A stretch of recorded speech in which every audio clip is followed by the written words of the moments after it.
Great academies of the rabbis were established and thousands of new laws formulated. There, those same Pharisees who killed Jesus Christ remained the undisputed rulers of Judaism.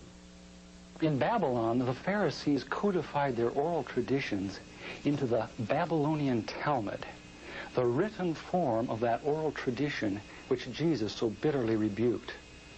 The Talmud reveals how deep was Israel's apostasy. The Talmud also helps us understand the basis for Christ's unflattering descriptions of the Pharisees. Jesus described the Pharisees as hypocrites, children of hell, blind guides, whited sepulchres, full of dead men's bones. He even described the Pharisees as children of their father the devil, a murderer from the beginning. The Talmud confirms Christ's words. In the Talmud, in Treatise Sanhedrin, an extensive passage describes the right of the Pharisee to kill anyone, just as long as he did so indirectly. As one of dozens of examples, the Talmud tells us that if one bound his neighbor and he died of starvation, he is not liable to execution. In such an indirect manner, the Pharisees also killed Christ. Manipulating the Romans to actually wield the spear and sword, the Pharisees claimed, as their descendants do today, that since the Romans were the direct cause of the death of Christ, it is the Romans, not the Jews, who are guilty. Christ also called the Pharisees adulterers, an adulterous generation. The Talmud provides generous loopholes for adultery.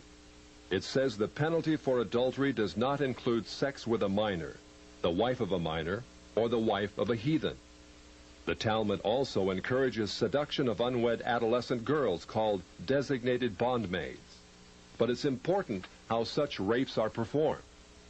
With the designated bondmaid, one is guilty only in the case of natural connection, but not in the case of perverse connection. The Pharisees reasoned that rape in a perverted manner is outside the jurisdiction of the law. Normal rape, however, was punishable. In Babylon, sexual perversion of every kind had been a way of life for millenniums. The Pharisees were deeply influenced by such practices. In 3 of the major treatises of the Talmud are found extensive passages which give legal endorsement to seduce and marry 3-year-old baby girls. In fact, many of the greatest rabbis of the Talmud, including Simeon ben Yochai, upheld this privilege. Today in Israel, thousands of Jews go to Meron every year to venerate the memory of Simeon ben Yochai, one of the most respected rabbis in the history of Judaism. In one of dozens of endorsements of child sex, Simeon ben Yochai said, "A proselyte under the age of 3 years and a day is permitted to marry a priest."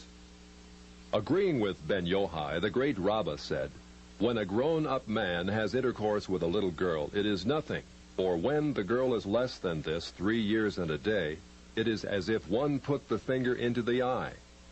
The footnote to this passage says, "As tears come to the eye again and again, so does virginity come back to the little girl under 3 years." The same section confirms that sexual activity with small boys is in the same category. The intercourse of a small boy is not regarded as a sexual act. In addition to adulterers, Christ, in the story of the Good Samaritan, portrayed the Pharisees as racial bigots, too self-righteous to respond to the suffering of one who was not a Jew.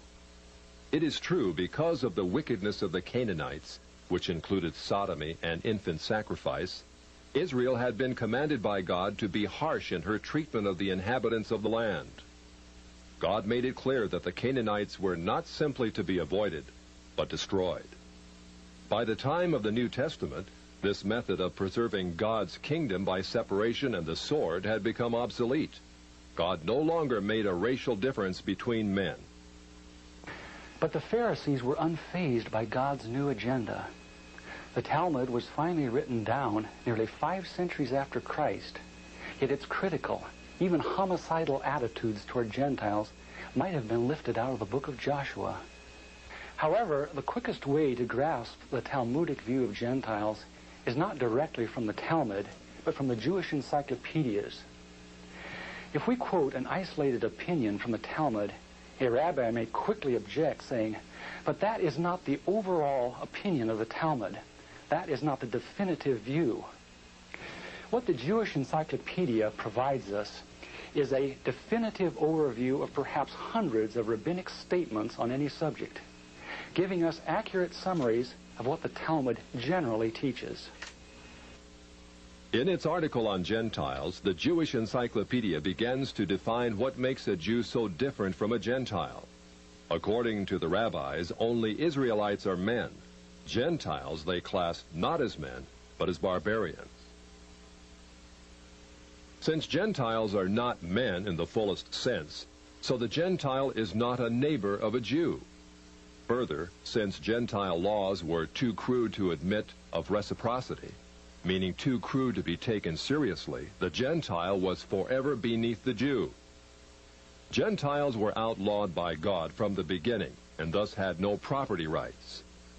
The Almighty offered the Torah to the Gentile nations also, but since they refused to accept it, he withdrew his shining legal protection from them and transferred their property rights to Israel, who observed his law.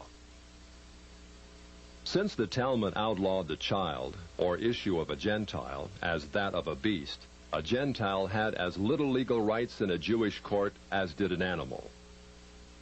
The Talmud states that if a Gentile sue an Israelite, the verdict is for the defendant, the Israelite. Conversely, if the Israelite is the plaintiff, he obtains full damages. Because the Talmud conspires against Gentiles, if a Jew was ever caught telling a Gentile what the Talmud really says, such a person deserves death. So vile was the nature of a Gentile that the great Simeon ben Yohai said, "The best among the Gentiles deserves to be killed. The best of snakes ought to have its head crushed." Jews, however, are exalted beings in the Talmud, worthy of praise. Christ described the Pharisee who blessed himself, saying, "I thank thee, Lord, that I am not as other men." An eminent Talmudic rabbi says the same. "Blessed be thou, who hast not made me a Goy, or Gentile." There is a special antagonism between the Talmud and Jesus. The Talmud attacks him everywhere it can, even his mother. Mary, the Talmud says, was a whore who mated with carpenters. She who was the descendant of princes and governors played the harlot with carpenters. It naturally followed that the scribes declared Christ to be a bastard. In its article on Jesus, the Jewish Encyclopedia says that Jewish writings defame Christ. It is the tendency of all these sources to belittle the person of Jesus by ascribing to him illegitimate birth, magic, and a shameful death. Jesus, according to this article, was considered one of the three worst enemies of Judaism who came to an ignoble end. The Talmud says they subjected him to 4 deaths: stoning, burning, decapitation, and strangling. The Talmud also says he is now in hell, punished with boiling hot excrement. What is Christ's advice as he speaks to us out of hell? The Jewish Encyclopedia quotes Jesus as telling us above all to bless the Jews. He says, "Further their well-being. Do nothing to their detriment. Whoever touches them touches even the apple of his eye." Christians, as followers of the false prophet Jesus, also deserve death.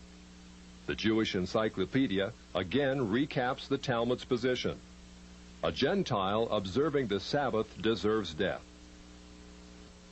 The testimony of a Christian was not admitted in evidence in Jewish courts, and an Israelite who found anything belonging to one who was a Christian was forbidden to return it to him. The Pharisees, through their Talmud, thus gave the Jews an ethic which encouraged bigotry and isolation. But it did worse than that. It invited persecution. By the 11th century, the inhabitants of Babylon, growing weary of the self-righteousness and dishonesty of the Jews, expelled them to the West. That's part of our faith. They had to read the Bible, the Torah. And that carried the Jewish people as a unique people, people of the book, as we called it. The people of the book not only knew the book, they could read the book. The capacity to ask questions, which is what the Talmudic tradition did across Jewish communities. It never defined the end of knowledge. It never put an exclamation mark on truth. It was constantly questioning, expanding, growing, exchanging between communities, between great scholars and their students. It never ended. It was always iterative. This culture exploded when the walls of the ghetto went down. This same tradition, this same culture is part of us. It's deeply ingrained in our culture, in our thinking, in our traditions. Israel's fight is our fight. We are one. We are united. We will not be discouraged. We will not be defeated. We will not be intimidated. We will not sit down. We will not be silent. We are the worst nightmare of the anti-Semites of the world. The victory is going to be ours.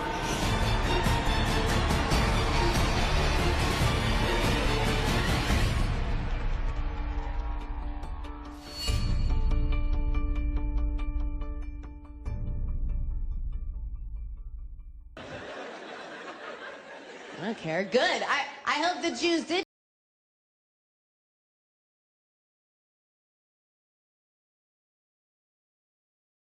Here, this is not your house. This is not your house. We killed Jesus, we're proud of it. We're gonna kill you and the Palestinians, you bastard. This is my house, this is my land. God gave it to me. And fuck you. When they circumcise little boys, the rabbi actually puts his mouth around the penis and sucks the blood. I am not making this up. This is Talmudic Judaism, and this is what is being carried out in Israel. So, for those who want to support Israel, especially the idiot Christian Zionists, my God, how stupid are you? These people hate Jesus Christ, and they definitely are using you like a bunch of idiot pawns for their own sick and twisted game. That is the reality. Absolutely.